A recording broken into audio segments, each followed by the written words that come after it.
Today on the channel, we've got a Marvel Legends 3-piece review.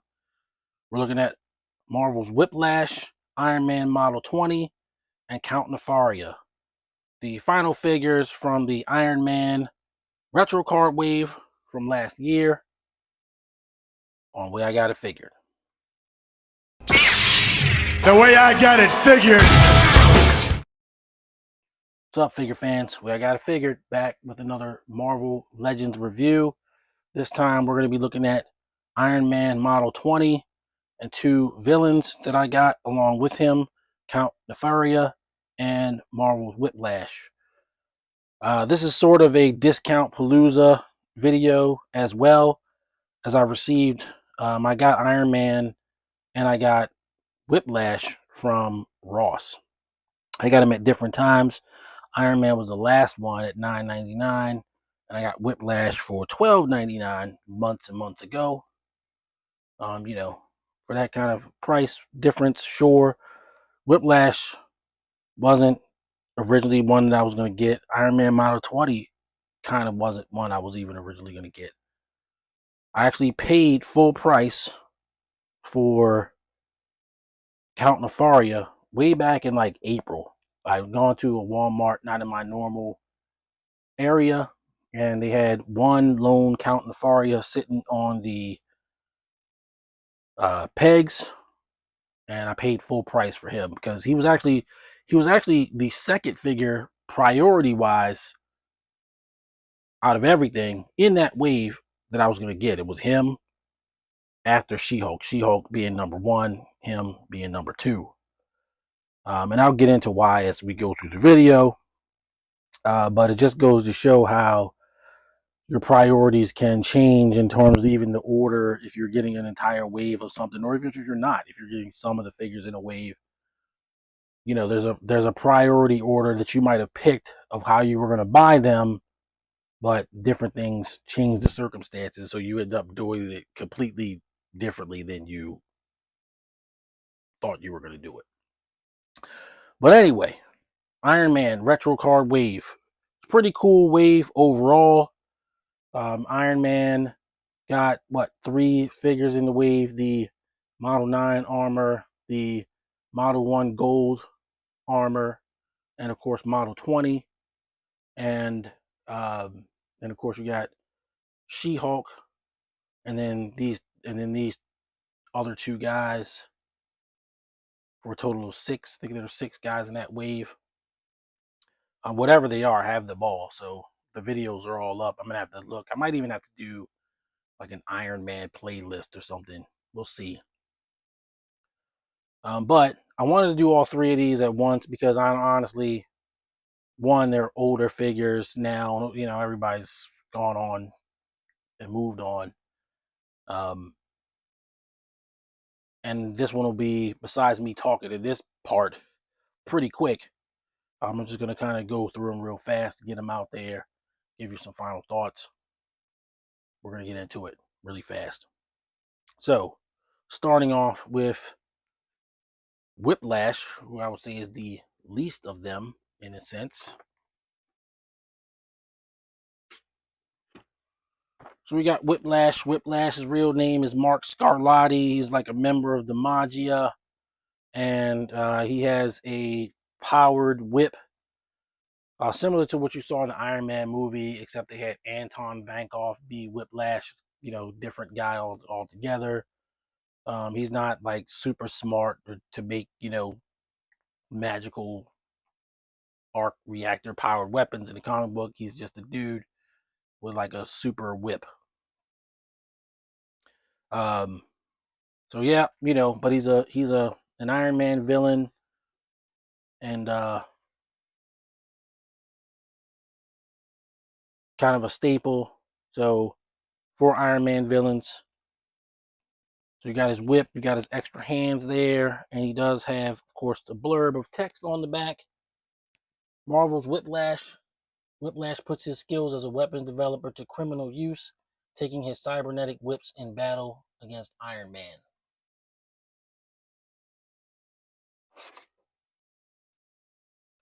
So he's pretty cool. Next up, we've got Count Nefaria, and Count Nefaria is an Iron Man villain, yes, but he has graduated to a sort of a world-class villain. He was an Avengers villain, and he's even an X-Men villain. Count Nefaria uh, infamously was the villain who killed Thunderball in Giant Size X-Men #1 way back in the day. And it was before Count Nefaria had power. So Count Nefaria goes all the way back. He goes really far back in the Marvel Universe. I believe his appearance is even earlier than that. Like he's from the '60s. Um, but he was a regular guy. He was kind of he was an aristocrat. Also a member of the Magia, the head of the Nefaria crime family. But at some point, he decided to take the ion energy treatment that Baron Zemo developed to create Wonder Man for himself. And he became an ionic powered sort of Superman ish character where he was able to beat up Iron Man and Thor at the same time. It was crazy. So one of the things I love about Count Nefaria is his whole thing is that he's like a nobleman and he believes that regular people shouldn't, he's upper crust and you shouldn't even be so much as able to like stand in line in front of him. So I always like that kind of like sort of petty motivation. And so that's part of the reason I love Count Nefaria as a villain. So I had to get him. But let's see what it says on the back. So of course he's got his little extra hands. Count Nefaria, a wealthy nobleman and leader of an international crime family, Count Nefaria launches attacks aimed to take down Iron Man and the Avengers.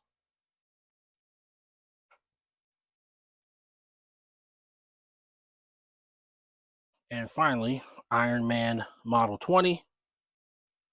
And the thing about Iron Man Model 20 that I like is it's the precursor to the um Extremis suit. So when they started making him like that in the comics, he was wearing this sort of outfit. So when he was like Secretary of State Tony Stark, this was the outfit that he had, and then it was further streamlined into the Extremis suit not too long after. So I mean, I really feel like I have almost a complete hall of armors for Iron Man. The only thing I would say that I'm lacking from like a regular Iron Man suit that I care about, because like let's say like the one he's wearing in the comic book right now, I wouldn't even want that as a Marvel Legends. But although it will be made, make no mistake.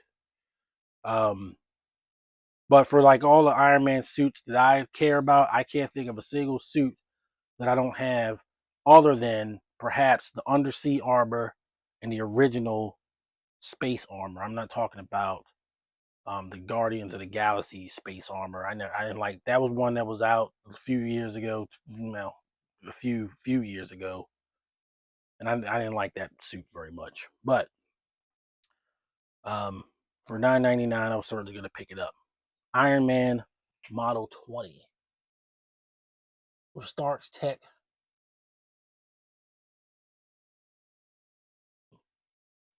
Iron Man Model 20 with Stark's tech wreaking havoc in the wrong hands. Iron Man dons a new high-tech suit designed to fight the evils of the world.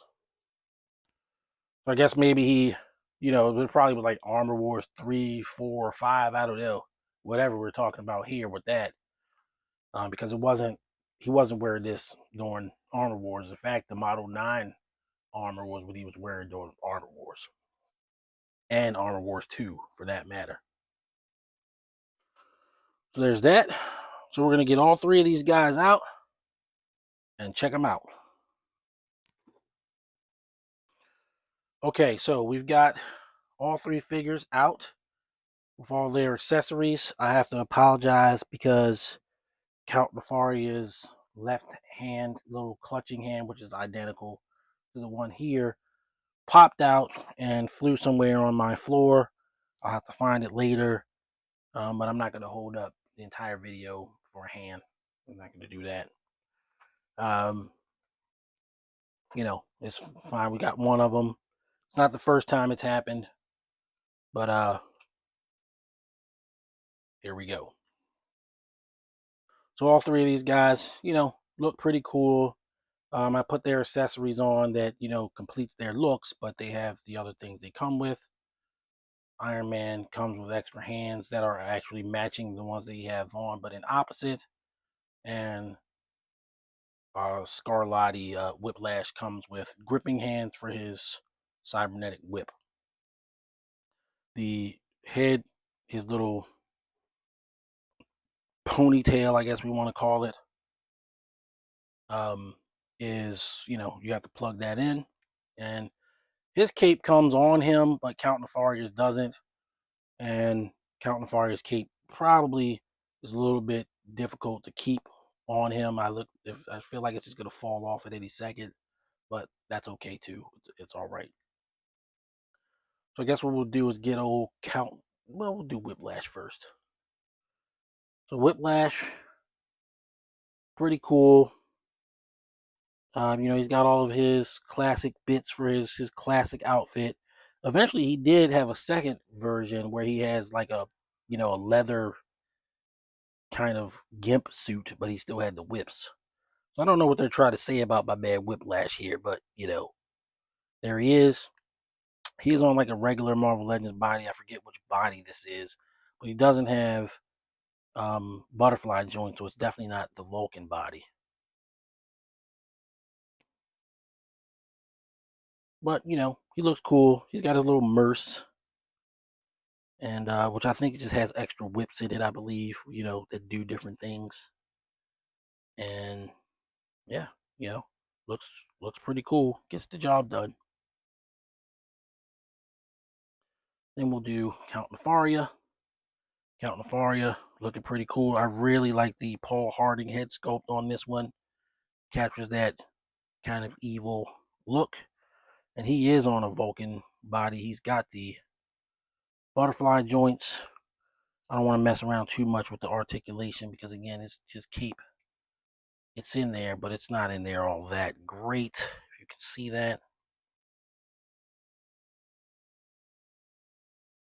And of course, we got the man of the hour, Iron Man, Model 20.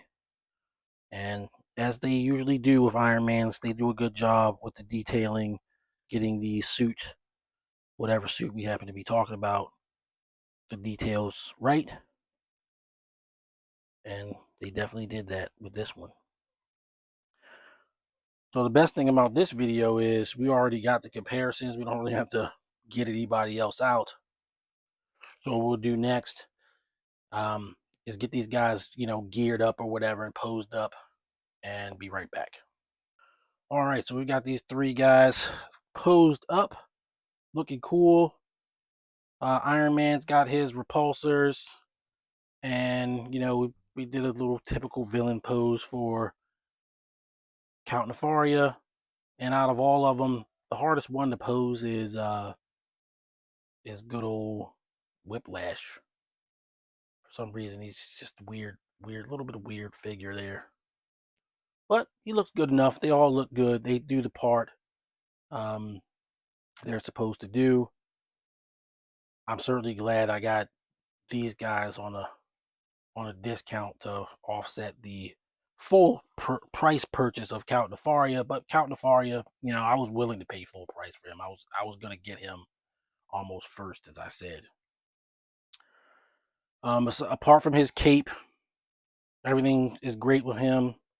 And it's not that the cape is bad, but that peg, it just doesn't necessarily want to live in his back. You're gonna definitely be playing around with that. Iron Man, peculiarly enough, his gauntlets, the forearm gauntlets, they actually come off. They're actually separate pieces. It's a little sub armor under there, and I don't know, if you want to do that, but it is under there. So I guess they count like a little bit extra pieces, but they're cool. Posing them around, getting the hands in there wasn't too difficult. And Scarlatti is Scarlatti. He's an extremely mid figure. So there you go. So I guess we're gonna move on to final thoughts. Final thoughts on Marvel Legends Iron Man Retro Card Wave, Count Nefaria, Iron Man Marvel 20, and Marvel's Whiplash, Discountapalooza style. So, they're pretty decent figures. No great shakes where it comes to Count Nefaria and Whiplash. I think the Iron Man's really good, but they always do good Iron Man figures. He's one of the top three in terms of who gets figures. And they're gonna get his armors right almost all of the time. They do a very good job of making it to where they're playable. And he does have he has an abdomen area, which is actually rare for an Iron Man. So I gotta give him props for that. As far as individual rankings, I'd probably say Whiplash is a 7, Count Nefaria is an 8, Iron Man's a 9. Again, none of these figures are super, let's write home about these guys or anything. But if you want to collect whole waves, then obviously you got to get them. If you like Avengers like I do, then Count Nefaria is kind of a must. This Iron Man has actually been on the Avengers team, and it's always nice to have you know heroic hero specific villains. I don't have a lot of Iron Man villains. I think I have Spy Master, but I don't have like a whole bunch of other Iron Man villains. Iron Man 2020, I think.